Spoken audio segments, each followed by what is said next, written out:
Our name for this series, Gateway Out of the Holocaust, may not be totally accurate, at least for some. In fact, at least for most.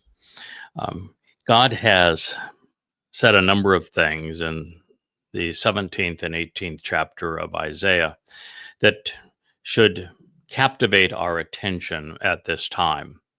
He told us that there would be a terrorist uprising out of Damascus that would topple the Assyrian government, and that terrorists amassing all around Syria and the Muslim countries surrounding it would rise up against Israel, resulting in a twisted heap of ruins.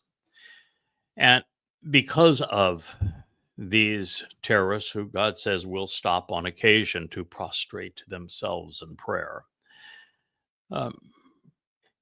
there will be a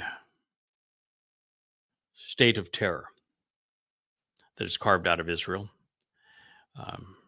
Yahowah is explicit and says that prior to the Shabat harvest, 7 years prior to David's return as king and Messiah, and 2033 or 6,000 that this state of terror that will be carved out of the heart of Israel will narrow Israel at the waist so that the country becomes indefensible.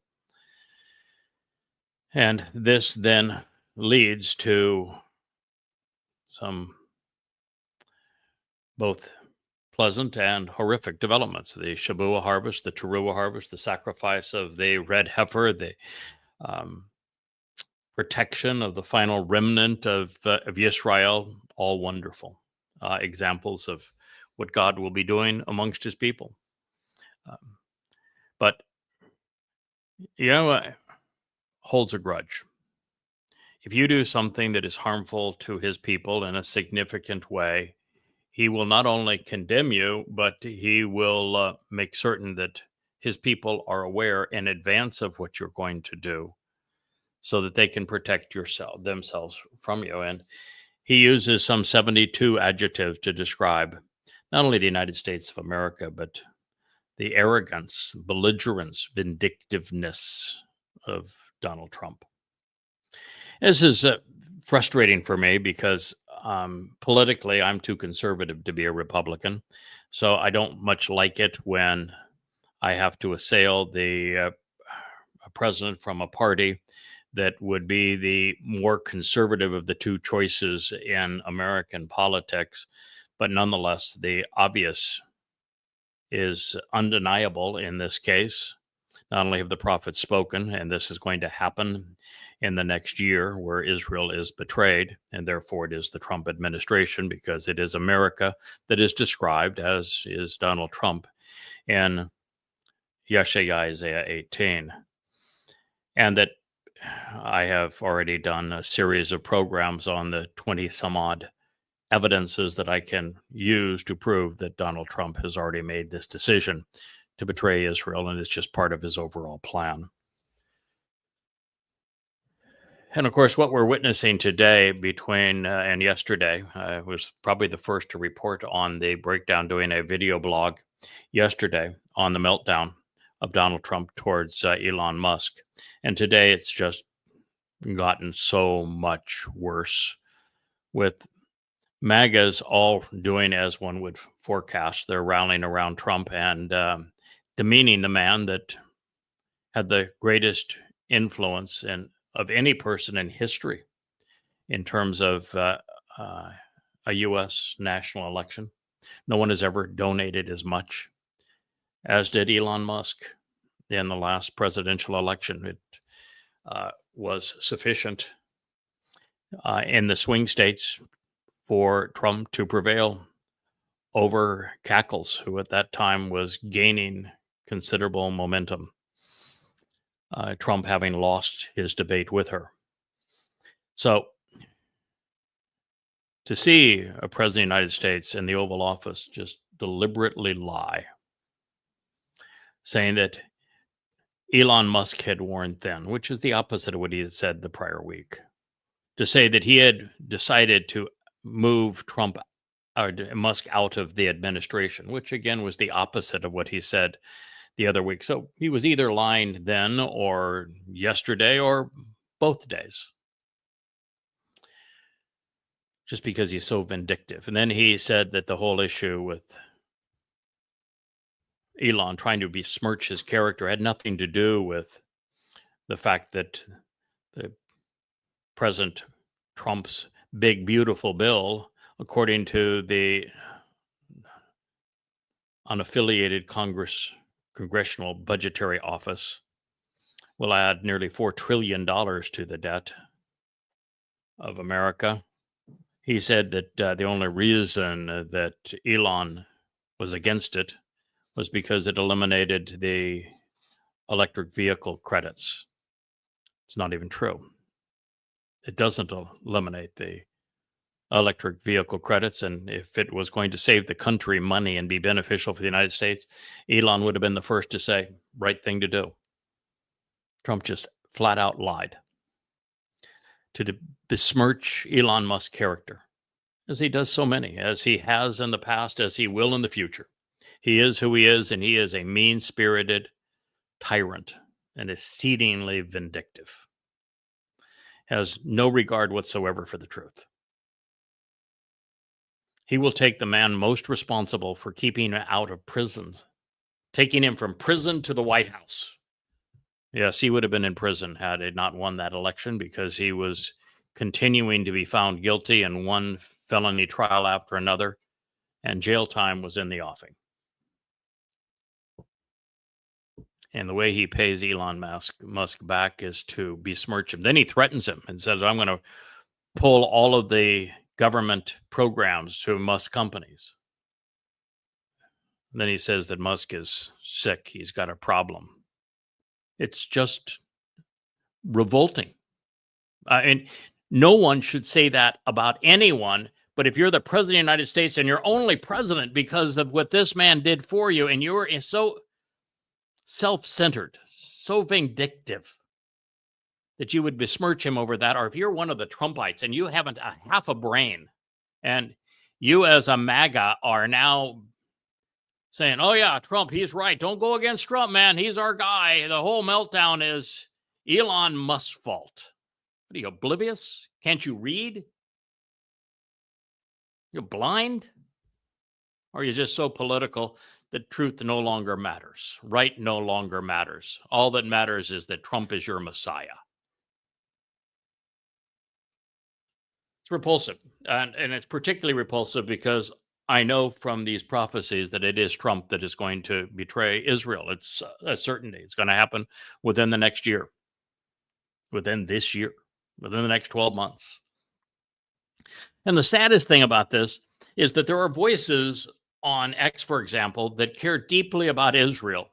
And one of my favorites today was talking about how good Donald Trump is for Israel and for the United States. And she just really hopes that he and Elon can just figure out how to get along.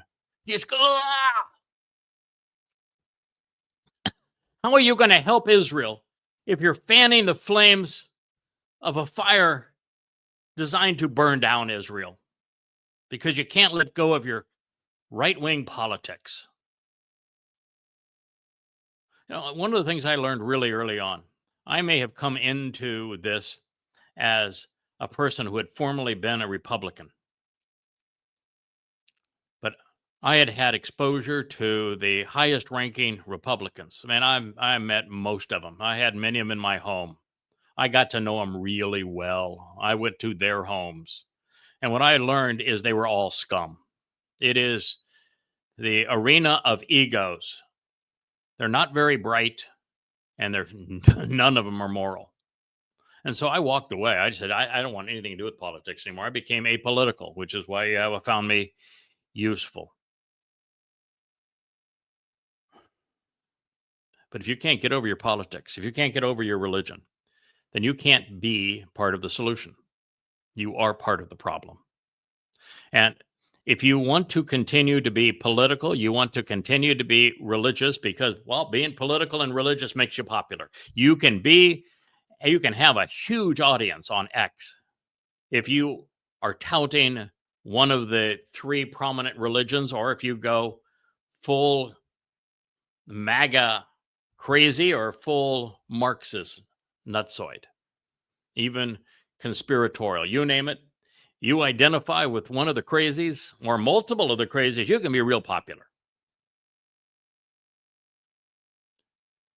But you're going to find out that rather than helping Israel, you have not only destroyed your own soul and those of your children and your loved ones, but you've squandered your country's very existence. Yahweh says of these people, they shall be continually abandoned and forever forsaken. You continue to be political and religious, you will be continually abandoned and forever forsaken. There is no hope for you. It is azab. Azab is the worst word in the Hebrew lexicon. It means damned. It means rejected. It means estranged, neglected. It was scribed in the niphal stem, where the subject is the one being neglected, and in the imperfect, which reveals that the fate will be ongoing and continual. All together, completely, all at once, as if they were all alike. All of the religious, all of the political, you will be continually abandoned and forsaken. My job here is to convince you to stop being religious and political until you can become like Abraham. What was it about Abraham that caused him to be the one person on the planet that Yahweh reached out to? Can you figure it out? He walked out of Babylon. He left Babylon. God's calling you out of Babylon. If you can't leave Babylon, which means to confuse and confound by intermixing truth and lies, religion and politics, if you can't walk out of Babylon, then you don't qualify. What was it about Moshe? Why was this one man, a stutterer, an old broken down shepherd? What was it about Moshe that made him the only person qualified to act along with Yahweh in 1447 BCE? You can figure this out, can't you? He walked away from Mitzrayim. He left that political and that religious milieu behind. He was disgusted by it. He disassociated from religion and politics, from the caste economic system. That's what made him usable. When Yahweh came to me and asked me to do this job, I may not have had any credentials, at least from a human perspective. God saw a promise in me, but the one thing I did have is I was just like Moshe. I was just like Abraham. I had walked away from religion and politics. I had once been up to here in both of them, and I became so disgusted by both of them, I thought my way out of them, and so can you. But if you don't, then you're going to be continually abandoned and forever forsaken. Now, my job is not to save all of Israel. It just isn't. Listen, 2/3 of you are going to die over the next 8 years. We're entering the time of Israel's troubles. It starts in 12 months. It's already bad, and it's going to get really, really bad. My job isn't to save you from that, although I'm offering you the salvation from it, because I am hosting the Shabuah harvest.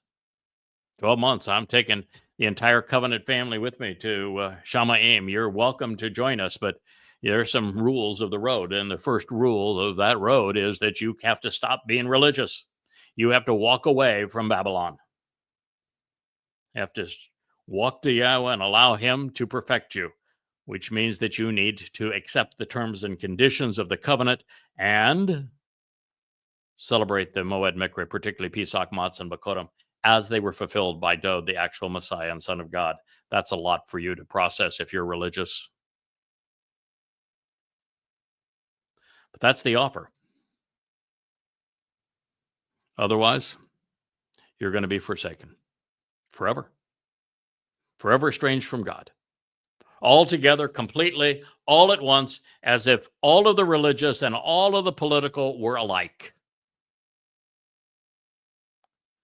the approaching birds of prey, the screaming and squeaking, flying creatures which hunt for living victims to kill and then prey upon the dead, swooping in, darting about, vicious and violent, voracious and deadly, from high places, from above.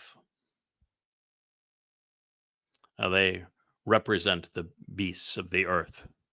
Who are the most beastly on the earth now? Well, if you were the Houthis, you would say the United States. They flew in on all of their raptors and hawks and all number of warbirds. If you're a Jew, you're going to say the Muslims. You'd say Hamas, not knowing that Hamas is just Islam, but it's Muslims. You know, if you're the Russians, it's the Ukrainians and the EU and the United States that provide their weapons. If it's Ukrainians, it's Russians. World's full of viciousness.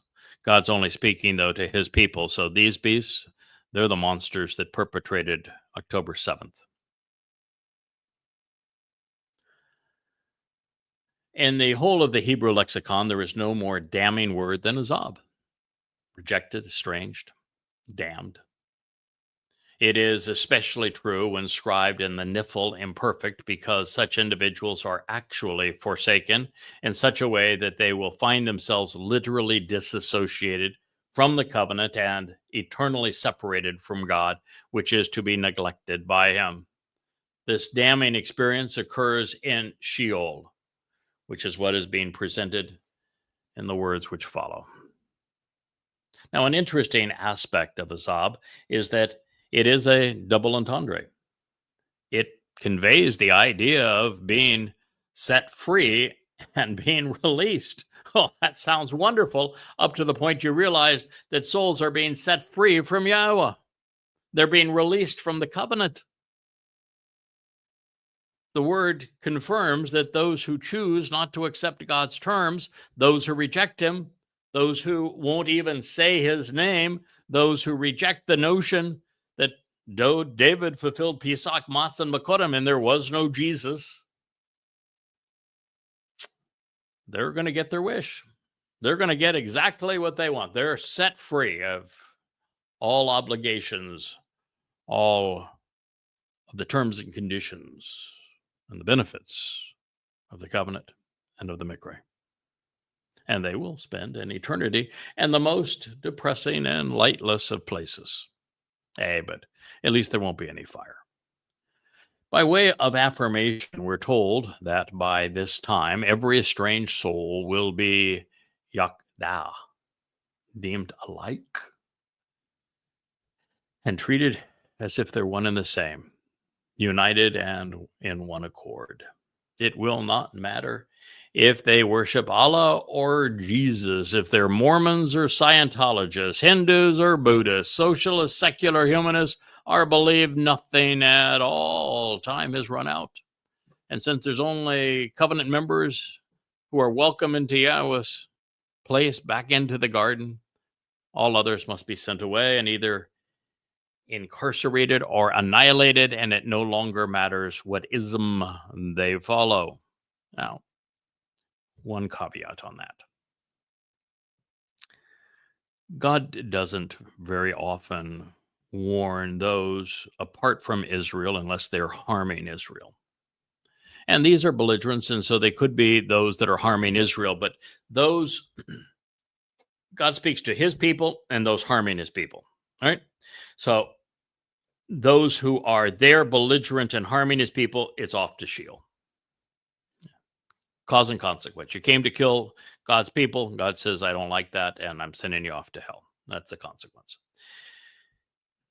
To the Yehudim and Israelites that are there who remain alike in their religiosity and their politics and their militism and whatever it may be that estranges them from God, well, they will be cast in with that same lot, and they're going to be sent off to Sheol at this time because you were counter to God at a time when it was essential to awaken God's people and to bring them into this final time of reconciliation, of the homecoming of Yahweh and Dod. This is not a time to be religious or political. If you're either one, you're viewed as an obstacle which must be discarded. Now, this does not speak, though, of another group of people. And that's the point I wanted to make, that there will be Goyim who will make it into the millennial Shabbat. They're not part of Israel. They're not part of the covenant. They're going to be the worker bees of tomorrow. It's a pretty good gig because the conditions are going to be idyllic. And it certainly beats going to Sheol. And it even beats, dying. But the Goyim who haven't come to attack Israel, who aren't anti-Semitic, who aren't overtly religious, who aren't overtly political, who have a positive attitude, and who have some aptitudes, they'll be allowed into the millennial Shabbat. Well, not that there ever had been, but especially now, there is no reason for God to protect anyone that isn't part of his family, especially since they've run out of time to change. No tomorrows left. Therefore, they will be ravaged by the La'ayat, the approaching birds of prey, these screaming and shrieking creatures which hunt living victims to kill their prey, coming in from high above. But it is what follows that should grab your undivided attention. Menacing and deadly as man's machines have become. And this is one of the things that we really saw, and we're seeing, if you pay any attention in social media, one of the things that is becoming alarmingly frightful is these small helicopter type drones. They typically have 4 counter rotating rotors. So it's, about this, in the range of 18 inches, a cubit, if you will, by a cubit, with the 4 little propellers, battery operated, and they carry like C4 explosive. And they were the ones that were used to swarm in and take out the 12, 15, 18 of the Russian long-range bombers throughout Russia. But they're also used, and you see all sorts of video of them being used to kill individual men. They're sent out, and throughout the fighting in Ukraine, these things find a person, and they just, no matter what that person does, darts, tries to shoot, hides, they just zero into the person. And once they've zeroed in a person, that person will flee for their life for 20, 30 seconds, and kaboom, it's over. And they're easy to build. The technology exists around the world. And I think this is God's way of saying that tactic that was used with such devastating horror now in the Ukraine proxy war against Russia is going to be pervasive. Drones are going to be flying everywhere into Israel. Big ones and little ones. And there will be nowhere to hide. It's going to be hellacious. Menacing and deadly as man's machines have become, they pale in comparison to the Ba'ima Eretz, the beasts of the material realm. The first of these beasts, Babylon, has plagued humankind throughout the millennia. It was here that religion was born, and here that it became government's constant companion. It was here that lies and myths were mingled with truth to befuddle and confuse the preponderance of people. And that is why Babel is destined to die. It is not going down without a fight, however, and it will not be fighting God and his people alone. Babel has evolved over the centuries from Babylon to Persia, from Media, Persia to Greece, from Greece to Imperial Rome, then from Rome to the Roman Catholic Church. But it still lingers on in Iran and Iraq, particularly geographically. In our world, at least geographic Babylon is the Islamic Middle East. Political Babylon is the United States and Europe. Religious Babylon is Roman Catholic Church and Orthodox Christianity. Beginning with the astrological Babylon and evolving into Zoroastrian Persia, this pelagious beast would morph into the Gnostic Greece and of their politics, of their society, of their religions, which devolved into the Byzantine Empire, becoming Orthodox Christianity. The Greek interpretation of Babel was absorbed by the deadliest and most vicious of creatures ever known to man, Imperial Rome, the pelagious monster that would attack and devastate Yehuda with 3 horrific invasions. Pompeii in 66 BC. You know why Pompeii came in 66 BC? Because 2 Jews were bickering among themselves as to which one was going to be king and which one was going to be high priest.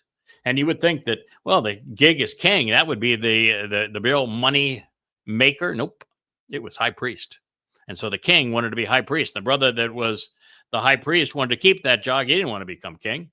And so they brought in outsiders to fight for themselves because, they were too weak-kneed and spindly arms to actually battle one another.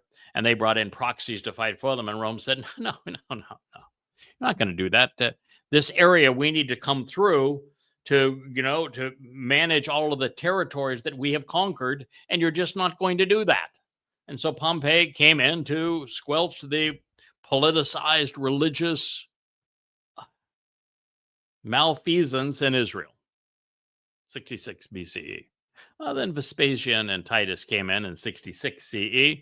That was a lovely experience, wasn't it? They tore down the temple, bludgeoned a lot of Jews, carried many off to Rome. They used the proceeds of Yahowah's temple to fund the construction of the Colosseum. They used the Jewish slaves that they brought out. Can you imagine walking that distance as a slave from Jerusalem all the way to Rome? And then once they got there, they worked them to death building the Colosseum. So the building that was a celebration of God's love turned into the most horrific arena for sadistic death, cultic religions, perverted politics, the Roman Colosseum. This, of course, then was followed by Hadrian in 132 CE. He came in, of course, because Rabbi Akiba foisted a false messiah on his people and on Rome, and that led to the renaming of Judea as Palestina, which is the curse all the way to this time, the full diaspora, ultimately to the Holocaust. Rabbi Akiba was a hell of a guy. And of course, he's the father of Rabbinic Judaism. Now, this monster lives on politically and religiously with national Babel, now represented by the United States, and yet it is the ultimate expression of the beast, which is more haunting still, even more azab than its predecessors. And that horror which grew out of Imperial Rome is now the Roman Catholic Church, the epitome of Shaul's, Paul's plague of death. And of course, with all of Yeshaya, Isaiah 18, and the 72 attributes describing the nation that has most responsible for pillaging God's people and betraying Israel. Guess where the Pope hails from now? Ding, ding. United States, the most belligerent man on the planet, and the Pope.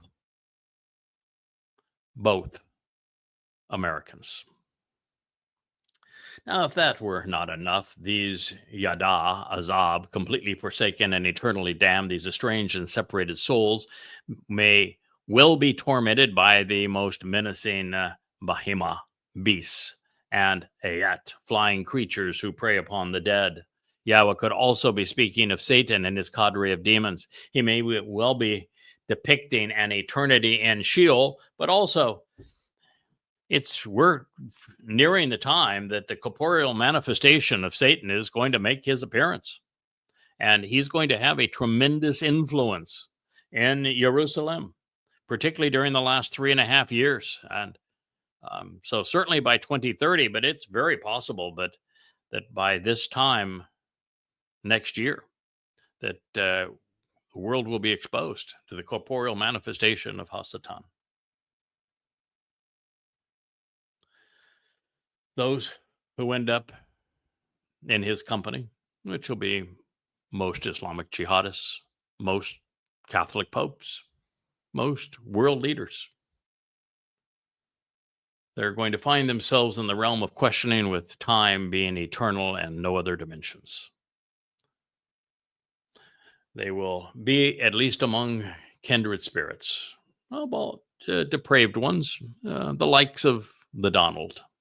Yes, the Donald doesn't have God choosing to save him, to choose him, to anoint him for this time. No, he's going to be the devil's advocate. Of course, with the benefit of hindsight, should you be looking for an airborne beast, we have found one with the Nova coronavirus. It flies with every breath, sneeze, cough, spoken word, or ultimate untimely burp. And while it only kills 1 in 500 of those it infects, it was sufficiently fearsome to topple the freedoms and the integrity of the human race. Based upon the implications associated with Yada, everyone will be similarly religious, political, patriotic, and militaristic. The inhabitants will be treated alike, which is to say that there will be no distinction, status, or hierarchy. While those who will be imprisoned in Sheol will have come from Har, from high places, they will be brought down to the same level, a distinction that these religious clerics, government leaders, and military officers, as well as fallen messengers, will find particularly horrifying. The experience will be universally nauseating and miserable, with Satan's fallen envoys similarly incarcerated and preying upon the living dead. We humans have been beguiled into believing that our times and our nation are somehow better than others, but in reality, it's very much the same. Humankind has been subjected to and controlled by the cult of man since the very beginning. Men have made gods in their own image as long as there have been men, whether it's the Babylonians and the Greeks and the Romans, all with their statues to gods in the shape of men and women, or you look at the Roman Catholic Church with its statues to Mary and to Jesus as the dead God on a stick. Although you've got to get the Roman Catholics credit, it takes some serious chutzpah to picture your God as a tortured God on a stick, or that as a baby in a pagan mommy's arms, reenacting the role of Asherah as the mother of God and the queen of heaven. They have ascribed their feelings and ambitions to these phony gods, using them to manipulate other men. These gods and the men who conceive them have given rise to every civilization. This is true for Babylon and Persia, Greek and Carthage, imperial and Catholic Rome, the Mayans, the Aztecs, and Incas too. Modern man is just a bit more blatant, eliminating the need for pretend gods by elevating men above God, although they still have the man god of Jesus and the rock god of Allah. Every religion and civilization is a cult, acting like a gang, bringing out the worst in human behavior. So certainly a cult of personality with the Donald. Independently, men and women have their propensity for good and bad, but collectively, collectively, man has always been deadly, destructive, deceitful. It was pointed out to me a number of times with regard to the source of COVID-19, even the term communism is completely misappropriate. China has established a free enterprise economy and is 20 years removed from the unproductive and deadly experiment with communism. Therefore, to apply a label to a ruling party describing what they have abandoned is nonsensical. The government of China is nothing more or less than a large cult acting like a petulant gang. To retain power, the cult leaders will lie and cheat, depriving all others of liberty and opportunity. They have become the antithesis of what Yah intended. And they will be abruptly awakened in the summer with vexing and exacerbating action taken against them. Now, in this case, when you look at all of the timelines that Gabriel Dode provided in Daniel, one of the things you come to recognize is that this second version of October 7th, which is an asymmetrical attack on Israel, where Israel's IDF is very adept at tracking tanks and armored personnel carriers and airplanes. They're really lousy at tracking jihadists on foot. And so they not only couldn't deal with and stop the jihadists that migrated into Israel to rape, kill, torture, and abduct Jews, they couldn't even respond 12 hours later. And this next version is going to be 1,000 times worse, and it's going to happen in the summer. I think the timing is in June of 2027, and so it will be abruptly awakened in the summer with a vexing and exasperating action taken against them. They will be roused from the realm of the dead, becoming alert while remaining inactive, alive, consciously grieving, with others loathing them, goading them in extremely hot and vehement manner in an abhorrent place of sickening death and dread. Birds of prey, screaming, shrieking, flying creatures which hunt, kill their prey, and also all of the beasts, the behemoth, the wild and antagonistic creatures of the material realm of the Eretz, will be among and against them during the autumn and the winter, continuing on, ridiculing, taunting them for actually being irrational and consistently confused. Boy, if that describes what we have seen of Muslims, they act like monsters. You can't even call them human. You can't even call them animals in the way that no animal would do what they did. They're monsters. These are beasts. And they're going to attack in the summer, and they're going to continue on through the autumn and the winter, continually doing what Muslims do best: ridicule and taunt. They are irrational. They are confused. They are beastly. They are deadly. This is Yeshayah. Freedom is from Yahowah, Isaiah 18:6. Kutz was scribed in the called imperfect consecutive, and it reveals that those who have died in open hostility to Yisrael will be abruptly awakened to a totally new and eternal, exasperating reality, as will those that have been attacked. They will wish that they could have remained in an eternal slumber, because the perpetually damned will find themselves loathed by those they served. They will face an eternity of being continually annoyed and aggravated to the point of total frustration. It sounds like the jihadists will have a trip to hell for taunting God's people. Also, telling Kutz reveals that the souls incarcerated in Sheol will be alert and conscious, but inert, inactive, and unable to move. They are living the Christian and Muslim dream termed nightmare.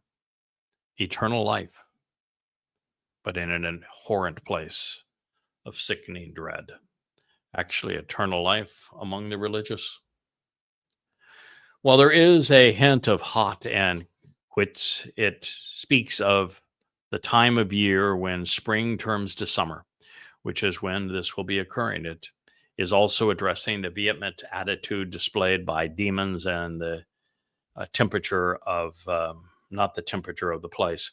And it is in June, just over a year after Israel is dissected and the fake Palestinian state is established, prior to May 22nd of 2026, thus in June of 2027, that this invasion is likely to occur.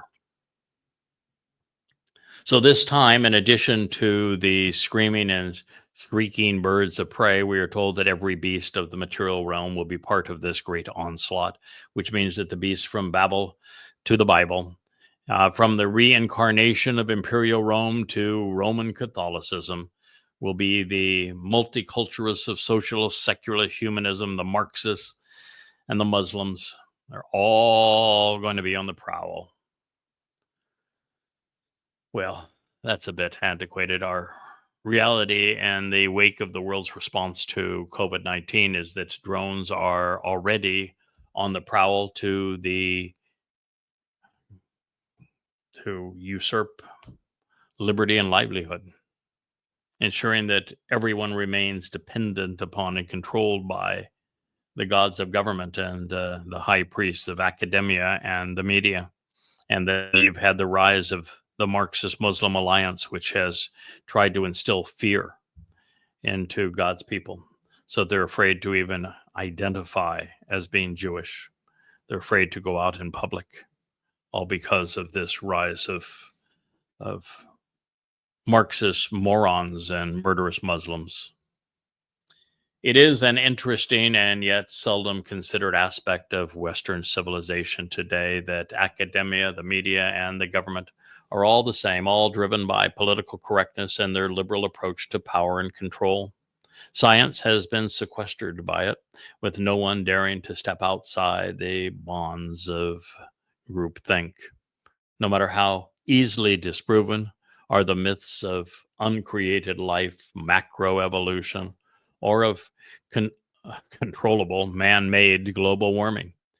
It is why between scientists, the media, and politicians, dissenting voices regarding the proper response to things like the coronavirus were quickly discredited and silenced. The few scientists and journalists who knew better, who wanted to share their contrarian research, took to social media, where they were summarily demonized and banned. The very thought police would accept evidence or reason as justification. Truth has become man's foe. And I was once banned from YouTube for promoting the universal benefit of vaccines, because you just said vaccine and the thought police wanted to ban you for having the audacity to suggest we ought to think about them as opposed to just follow the government's mandate and be jabbed. Turns out the vaccines were counterproductive and accomplished nothing. The government was wrong. The scientists were wrong, although they don't apologize. They were even wrong when, in early February, March of 2020, I did the research along with my wife, and we determined conclusively and proved with evidence that the coronavirus was created in the Hunan lab, and that lab was partially funded by agencies that were managed by Fauci, and that the Chinese knew and the Americans knew and Fauci knew that that virus was a human concoction. They mixed bats together that had SARS, that had Ebola, that had HIV, and then they manufactured a trigger that such that it attached more effectively to a human host. It was a manufactured virus. It got away, they say, by accident, by a lab accident. But had all the research been given immediately on it, it would have been quite easy to constrain it, but the Chinese didn't, the Americans didn't. And the media, scientific and political community worldwide, the United Nations, all lied. Since Karaf addresses this period of autumn leading to winter, and Coots speaks of spring leading to summer, we know that this torment will be year-round without intermission, but perhaps the most telling indication of it is found in the consecutive mood, which reveals that these living dead will be in this horrible situation because of the choices that they made during their lives. God's hellish depiction of the realm of the forsaken and damned was advanced by Sharaf, conveying that the inmates of Sheol and those tormenting God's people here on earth are going to endure a winter of their discontent. They will Sharaf, taunt, and they will ridicule, and they will be taunted and ridiculed, depending if you're looking at Israelis as the victims or Muslims as the perpetrator. Something that the political and religious elitists find particularly excruciating, scorned and vilified for their pathetic attempts to thwart God's people, place, and purpose. Once proud and powerful individuals will now be mocked and insulted for their confused and irrational rhetoric that they spewed at the unsuspecting. We have entered the dumbest time in world history, where most of those under 30 are so influenced by academic indoctrination that they are actually Marxists, with all evidence showing how bad humanity becomes in large organizations when power is centralized, and how economies do not work and freedoms are devoured in such circumstances. And nonetheless, they are now touting what has been so thoroughly disproven in Marxism. And worse than that, they have partnered with the most fascist, most demeaning to women, most ruthless and archaic religion in human history, Islam. And condemning Jews of colonialization when the most colonial influence in human history is Islam. We've just entered the time of universal stupid. And even if you get away from the Marxists and the Muslims and you turn to MAGAs, as I witness this, what Trump did to Elon Musk and what Trump has done to the world, and MAGAs continuing to support him no matter how many bribes he takes, no matter how many contributors he writes pardons for. They worship the man. Its brains no longer function. But God says, I'm going to hold them accountable for the hundreds of thousands, millions, and billions of lives they have shortchanged. Further scribed in the call imperfect, they are going to have to endure their fate for an eternity because of the irrational decisions that these living zombies have made as they rise to power. While it has grown dramatically weaker, there has been no indication that the subject nation has changed since Yahowah described the United States of America in the first two stanzas of this declaration. Therefore, it would be reasonable to assume that America will be brought down while its political and military leadership is given an express ticket to its demise. There is obviously a consequence of arming and abetting Israel's enemies. You should know that apart from boomers, these nuclear submarines, there isn't a ship that floats on the sea that is anything more than a floating coffin.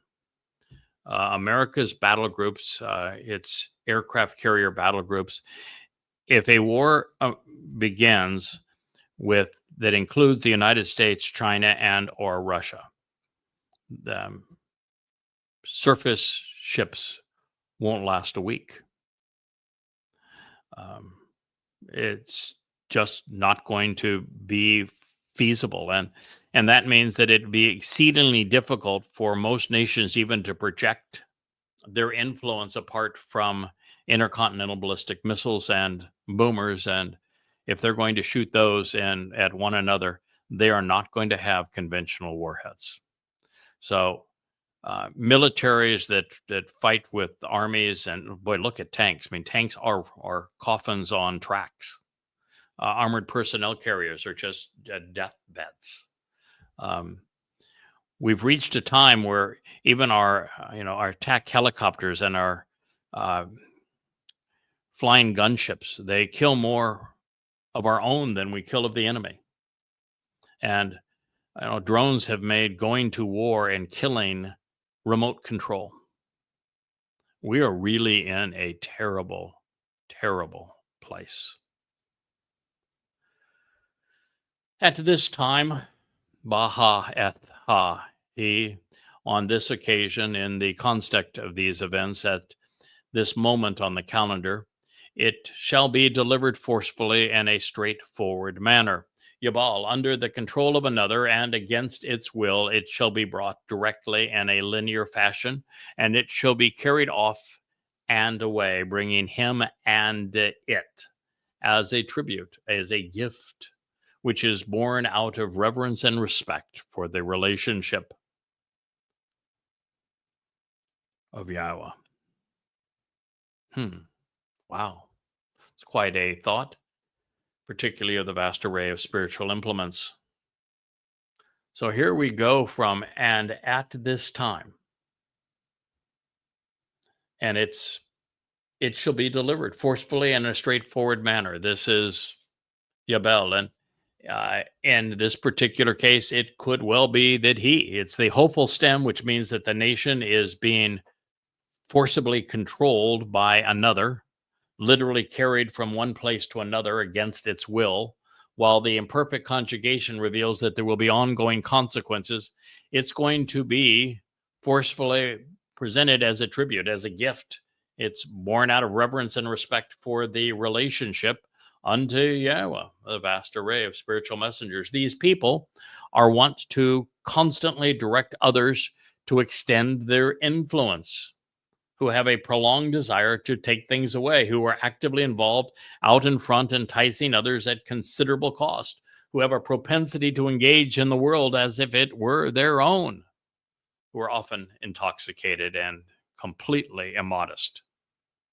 And it goes on to say, they are scrubbed clean, smooth-skinned, shaven, and yet typically reckless with their weapons sharpened and gleaming. They are a people and a nation which is frightening and feared, even dreadful, while at the same time respected for their awesome power. They are from here to there and beyond in a future time. Boy, he's talking about America again. These are the same attributes that were used to describe America.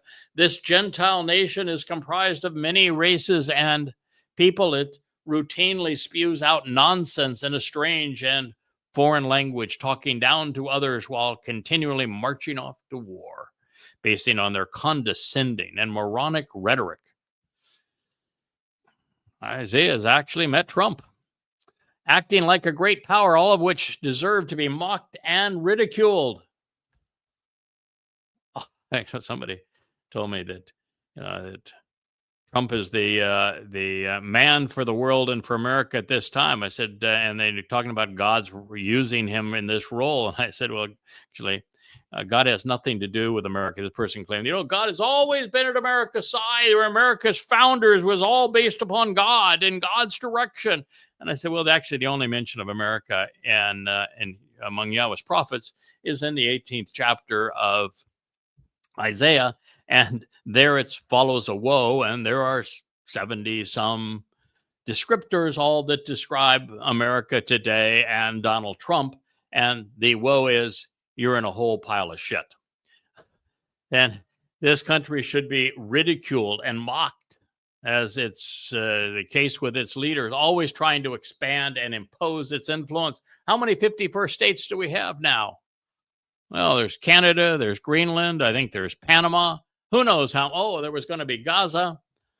Always trying to expand and impose its influence, even its faith, establishing the rules while senselessly drawing lines in the sand, eagerly throwing others out of their land.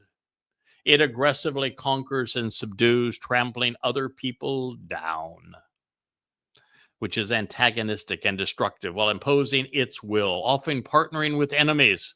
Boy, that is true with the Trumpster for sure. Polluted, blind, and loathsome, educating the world while stripping it bare, desecrating most everything of value, imposing its will like a child. So, from a relationship with a country whose land is divided by rivers, America again, to the place to take a stand in the name of Yahowah, of the vast spiritual implements, Mount Zion, the signs posted along the way. Yeshaya 18:7. Now, if we're processing this correctly, Asher, from a relationship with, is once again pointing the way home. The long past time that Yehudim and Jews sever their allegiance with America and return to Yahowah, greeting him again on Zion. God is calling his people out of Babylon a second time to a final exodus. Many, if not most, Hebrew words, have a dark and light side. And as we know, it is the context that dictates whether the positive or the negative aspects apply. In this case, Yari, which is used here. For example, it can convey reverence or fear, respect or intimidation. America uniquely and clearly embodies both, as does Trump. And depending upon a person's point of view, and had it not been scribed in the hopeful stem, which negates free will and mandates a forceful imposition to the action of the verb, yabal, which is to be led away, it might have been seen as favorable, but it can't be in this case, not because of the hopeful stem. One of the most provocative terms in this portion of the prophecy is Sheh. It is rendered as a tribute and as a gift, which is born out of reverence and respect for the relationship. It is further defined as a present, which is in accord with the presenter's allegiance, one which is right, given in recognition, admiration, or acclaim. Sheh is from Shawah, which conveys that it is in accord, appropriate, and fair. Is this gift Yehudim? Does the return of Yisrael show the proper respect for the relationship? There is Sheh, a word which not only appears 3 times in the entirety of Yah's word, it's used twice in the Mizmor. There is also, it's paired with Yabal, particularly in Psalm 76, and the circumstances are quite similar to what we're reading here in Yeshaya 18, making it especially instructive. There we're told that after subduing a militant foe, hell-bent on destroying God's people, that those who are brought before God in judgment will Yahweh come to fear him, especially when he is angry at what they have done. The message is unequivocal. It reads, in Yahudah, God is recognized and known. His name is great in Israel. Well, that's a prophetic statement because his name's not even spoken in Israel now, and it hasn't been spoken in Israel at any time, really, since the formation of Israel, other than a brief moment under Dode. And then Israel was gone. And so this is a future event. In Yehudah, Judah, God is recognized and known, Yada. His name is great in Yisrael 76:1. In Shalem, Jerusalem's covenant of reconciliation, his protective covering and tabernacle, and his dwelling place is in Zion, the signs posted along the way. Well, he doesn't have a dwelling place now. So this is also speaking of a future time when the covenant enjoys reconciliation with Yahweh, 76:2. They're in a place of the name. That would be the home for the covenant family, the home for Yahweh's name, called the temple. There in the place of Yahweh's name, he will cripple, shatter, and break the flaming firebolts and feistly obstinate, their defensive shields, their swords, their daggers, as well as those engaged in the battle, the soldiers fighting wars. Pause and contemplate this. Psalm 76:3. So it is at the place of Yahweh's name, the Temple Mount, that God is going to oppose those who have come to attack his people. This will occur on Towrah in 2033. He's going to shatter all of them. You are a brilliant and illustrious light. That's even interesting because Yahweh says that he's going to do it through light at this time. You are a brilliant and illustrious light, revealing and exposing from above the powerful nations, their lordly rulers, and their infamous gods who tear others asunder. Psalm 76:4, whether they be Muslims or they be Christians, or they be Marxists with men as gods, or MAGAs with men as gods, there you are. God's light is going to expose them from above, and the lordly rulers and their infamous gods will be torn asunder. Their political leaders and soaring pilots who fly will drop from the sky. Those drawn out will be captured and taken away as a spoil of war. They will be drowsy and slumbering in their stupor, such that none of these mere mortal men will have the capacity to find or secure their hands, their strength, or their power. 76:5. Your rebuke, reprimand, God, the God of Jacob, both those who drive the vehicles of war and those who provide their means of swift propulsion, will be incapacitated, stunned, stupefied, and made unconscious. This is all taking place on Towrah, the 24th of September in 2033. You, even you, are to be revered or feared, respected or seen as intimidated. So who can take or make a stand in your presence at the point in time upon which you are angry, whether you are simply displeased or totally enraged? 76:7. You are responsible for exercising judgment and the subsequent condemnation which shall be listened to and heard from the spiritual realm of the heavens, of which the land will be respected and the earth will tremor in fear. This, as in the land, will be quiet and at peace, tranquil and undisturbed, when God arises and takes his stand, and exercising good judgment regarding the means to resolve these disputes, to liberate, to save, and deliver all of the afflicted and oppressed who have engaged and responded in the land. Pause and contemplate this. So if you're going to be among those who are right with God at this time, you will have to have engaged and responded. Surely the venomous, indignant, and furious nature of humankind shall try to use you by throwing out the audacious praise, this bemoaning you in their worship. Therefore, this residue and remnant you shall bind up and restrain. And as a result, make a promise to be in the relationship restored and at peace, delivered, safe and sound unto Yahweh, your God. May all of those around him become straightforward gifts, born out of a sense of reverence and respect unto him. This is that Yabel Sheh. May all of those around him become straightforward gifts, born out of a sense of reverence and respect unto him. Psalm 76:11.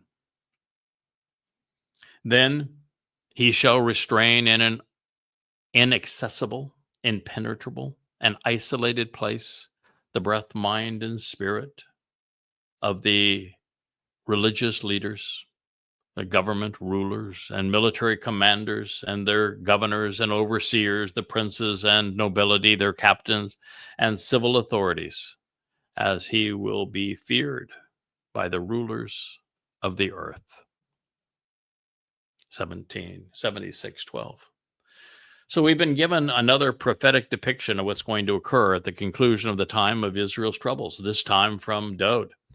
It is interesting in that since he will be part of the process of defending and condemning, liberating and incarcerating, that Dode presents this. But I think much of even what we're reading here is going to transpire between Towrah and Kippurim. Dode's great homecoming is on Kippurim. So this is largely God preparing the world for his son's return. The political and the religious are being targeted and excoriated. They are considered venomous, and therefore they're going to be removed from the earth to keep God's people safe. And then as punishment for the harm they have inflicted, they will be incarcerated in an inaccessible and impenetrable place. They call this the black hole of Sheol. By contrast, Dode affirms that the vital nature of Yahweh's name will be prevalent among the remaining remnant, and they will be focused. Yahweh's attention will be focused on Jerusalem. It is there that the returning Messiah is pleading with his people. As a result, make a promise to join this relationship and be restored and at peace, delivered safe and sound unto Yahweh your God, which is made possible by the sacrifice of the red heifer. May all of those around him become straightforward, as gifts born out of a sense of reverence and respect. Yabal Sheh unto him. Well, there are two entirely different ways to interpret the concluding statement. Rendering Yabal Sheh in the more benevolent way is consistent with our approach that I just shared with you in Yeshaya 18. Additionally, members of the covenant family are being presented as a gift before God. The other alternative would be to have the religious, political, and military leaders who have been removed from these feisty countries, particularly America, since it was the one found guilty of betraying Israel. They're now going to be gathered around God as prisoners. They would have been summoned to stand trial for what they have done.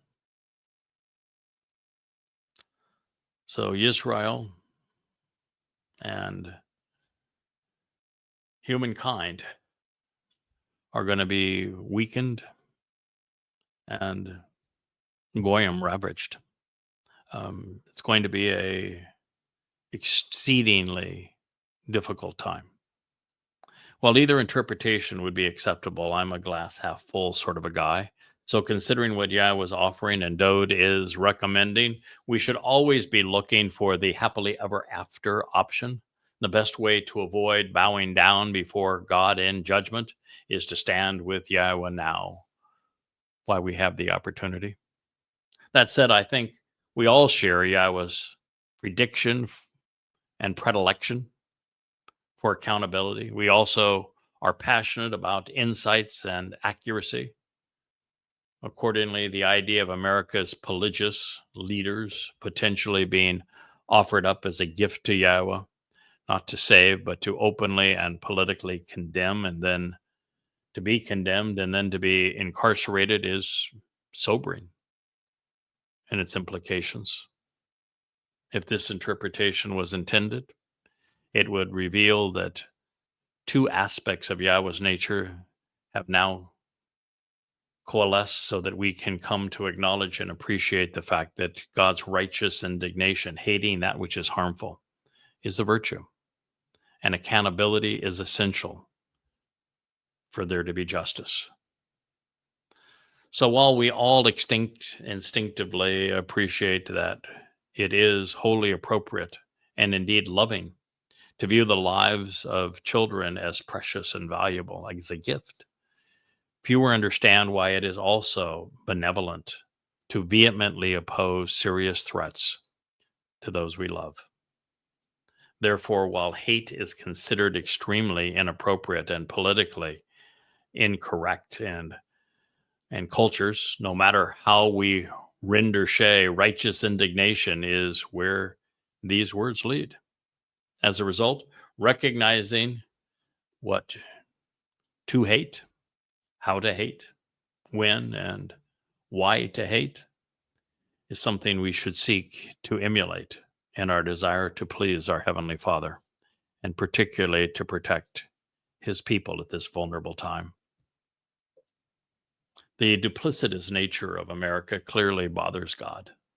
While the nation pays lip service to Israel, the U.S. has harmed the nation with its military constantly meddling throughout the Muslim world. This has ignited a hellstorm of Islamic terrorism and created a tsunami of Muslim migration. It has also led to equipping the belligerents with hundreds of billions of dollars of American weaponry, as the U.S. plays one side against another and seeks to profit from war. Arming Israel's enemies with weapons of mass destruction is too great a crime against the chosen people for Yahweh to ignore. What Trump just did on this trip, this and Trump 2.0, and what he did on his first trip in Trump 1.0, to ally America with Saudi Arabia and Qatar and to arm them is egregious and unforgivable. God is going to treat America differently from other nations. He's going to make an example out of the United States, holding the country accountable for its Pauline Christianity, for its replacement theology, and for its military interventionism and deadly weapons that is placing in the hands of Israel's enemies and using to make Israel more vulnerable through its invasions of Afghanistan and Iraq, Libya and Syria, Somalia, all come to mind, and arming Egypt and Syria now, and Saudi Arabia and Kuwait and Qatar and the United Arab Emirates, the best of American weapons. Arrogance and this notion of American exceptionalism, manifest destiny. She is now Roman and Carthaginian, with a propensity to tread upon the whole earth as if it belonged to her people. I think this is a good place for us to pause now. We've gone over an hour. We have a show that will go over an hour this evening with Family Hour. As we move back upstairs into our library studio, we will be doing a continuation of Katsir Harvest this evening, 6 o'clock Eastern Standard Time. I thank you all so much for listening as we speak of the gateway in and out of the Holocaust. May you be among those who join us during the harvest. Good day.